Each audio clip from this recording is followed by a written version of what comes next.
Good day, folks. It's Tourism Tim here again with another episode of Tourism Marketing TV and our continuing adventures with PR Magic Man Dave Wiggins. And if you missed the introduction to this three-part series or the first of the three-part primer on contacts, how to build your contacts, how to build your database, frequency of contact, then you should check that out at Travel Business Success.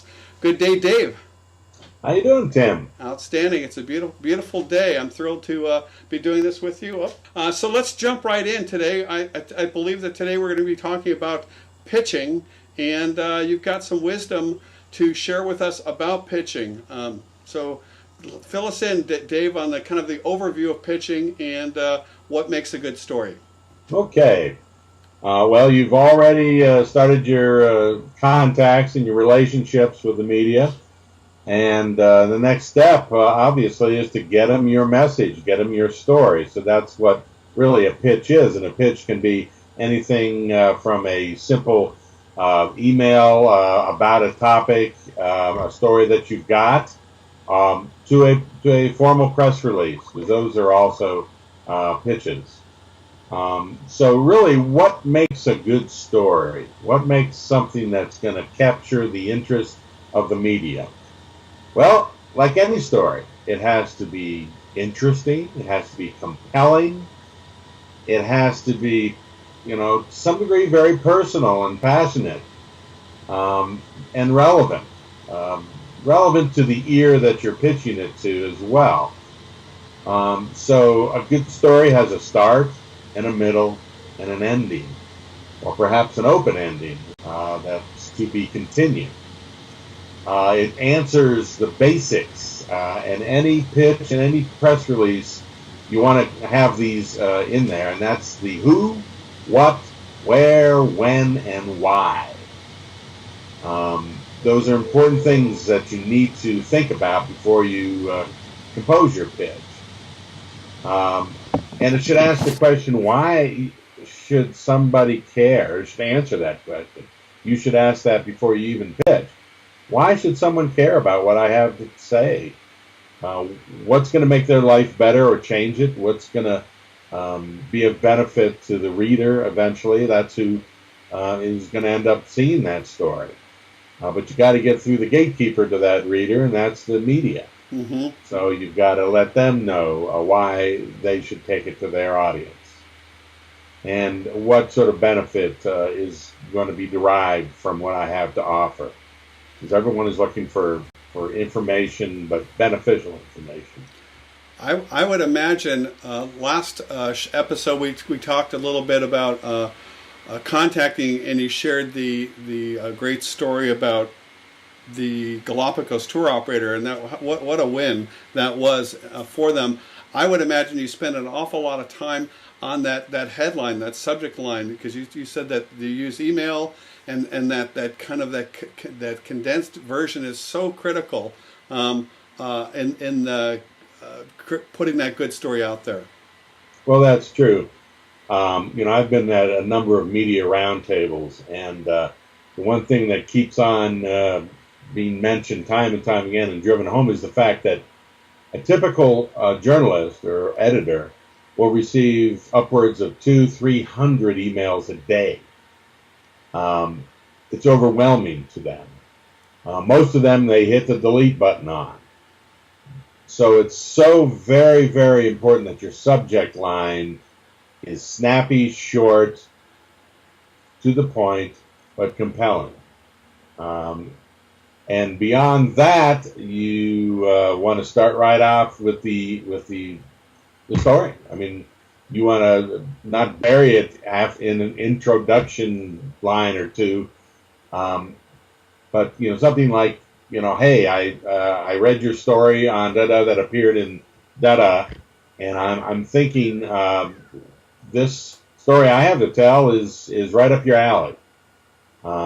Something of that nature, or if it's something new and exciting, if it's a trend you're reporting on. Don't be afraid to really be upfront with that right away, because it's sort of like an inverted pyramid when you do a press release, and that is you want to put your most important information right up top, And then as you work your way down through the release, you provide additional details, quotes, that sort of thing. But the first paragraph is so important when you're doing a pitch or a press release. So, would you consider the press release the pitch, and or is the first part of the press release essentially the pitch, and then the press release is the story? I'm a little confused. Well, yes, a press release is a pitch, okay, but it's not the only way you can pitch a journalist or the media. Simple email is good, even a phone call. They don't mind getting called if you're not bugging them about, I sent you that information, did you get it? Or what more can I send you about it? But once you build this relationship, and again, the relationships are vital in media relations. If you've worked with a writer once or maybe twice in the past, a phone call is fine. At least to introduce the subject. They're going to ask you to send them more, but at least you've alerted them to look for it.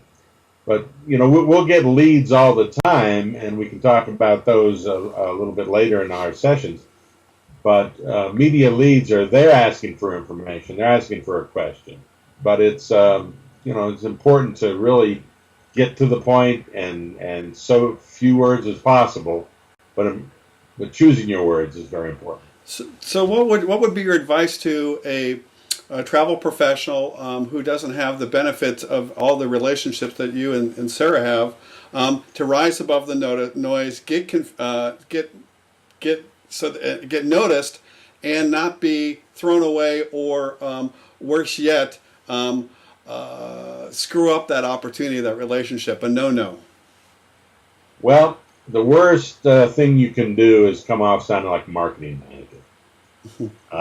And I that's one thing I counsel clients on all the time, that press releases have to be factual, have to be totally void, if you can, of adjectives. Don't call it the most sensational trip ever launched, or don't call it the most beautiful view that you've ever seen. Let that go to the writer to embellish upon. So tone it down. Don't use adjectives in your pitches and your press releases, as few as possible, and make it third person, talking about a guest and what they do, and not don't use the word you, and you can go from here to there and this and that. It's so the tense of a pitch or a release is important. Access to photography and video is great, and that helps you rise above the masses. If you mention in a pitch that you've got free, complimentary, high resolution photography available upon the asking, that's great, because that's what they're going to want. They'll also love to see a video. If you video, so many people are watching video and not reading anymore. Video is another tool that's very effective in PR. If you can direct someone to a video on YouTube or something of that nature. And quotes. If you have access to guest quotes who have done this trip or visited your establishment, make those known as well, and don't be shy to provide owner and director quotes as well from top people in management. So all those elements add up to making it easy for the writer and the media contact, and the easier you can make their life, the more they're going to appreciate you and the more they're going to use you. Dave, quick question. Where would someone mention that they had those photos and the videos, since we're not doing attachments? And where would that be included so it got the attention of the writer?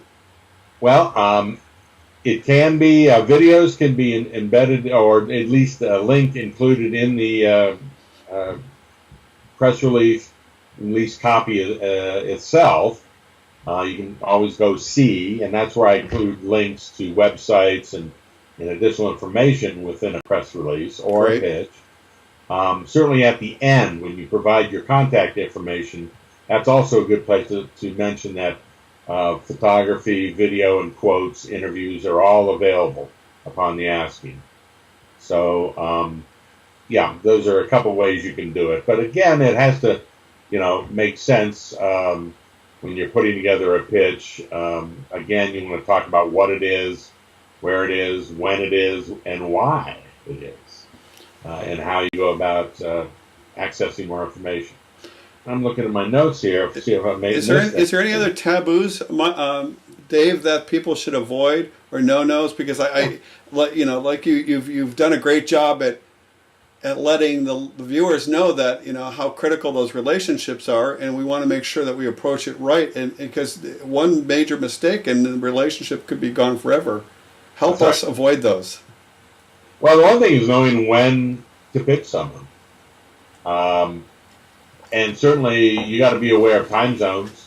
If you're going to make a phone call, you don't want to wake someone up on the West Coast if you're in New York. Good point. At 6 in the morning, they don't want to hear from you at that time. Or they're just grabbing their coffee or whatever. So be aware if it's real time, if you're making phone calls. Emails is not so important, but I generally never send pitches out on Fridays, on Saturdays. Even Monday morning is a bad time to pitch. The optimum time to pitch, in my book, and through experience, is Sunday night, so they can read it at their own leisure. A lot of people like to get a jump on the week and go in and read their emails Sunday night, or Tuesday through Thursday. And again, you also have to be aware of holidays, religious holidays as well. And stay away from pitching during times when they're just not going to be there, like the Friday between Thanksgiving and the weekend. So little things like that you need to be aware of. Again, if you're cold pitching a writer, it's good to mention something that they've done, that you've read, that you compliment them on and stroke them on, and they're going to be more open to reading further and seeing what you have to offer. Well, and as we move to the end towards the end of this interview, Dave, on this section, what are some of the lead services that are out there, or places that people could find journalists, and more importantly, what journalists are looking for? Right.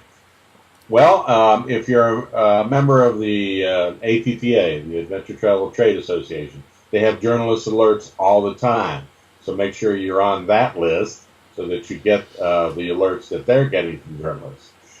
Another wonderful service, and it's free, is something called Help a Reporter Out. And it goes by the initials of HARO, H-A-R-O. And you can just Google it, sign up, and 3 times a day they'll send you leads, media leads. And they're categorized into different industries. They've got one just on travel that I received, and they're very, very effective. And I've pitched them and made great headway with those as well.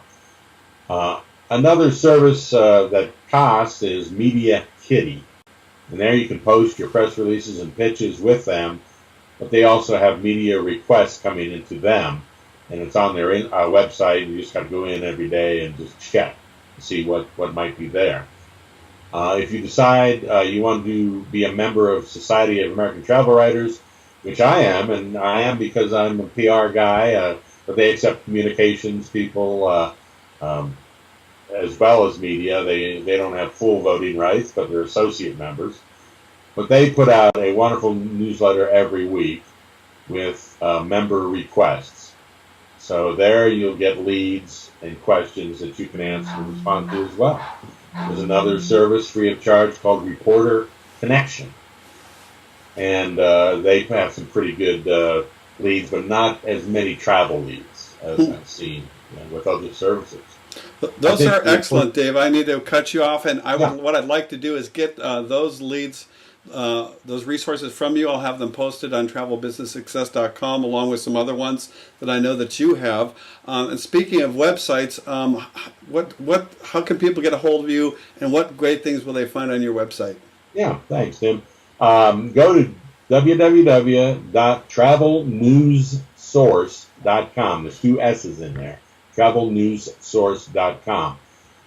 We maintain that website as a vehicle to explain our services, who we are, but also list all of our clients. And every press release we do for a client, we'll post on a specially built client page going back several years, press releases.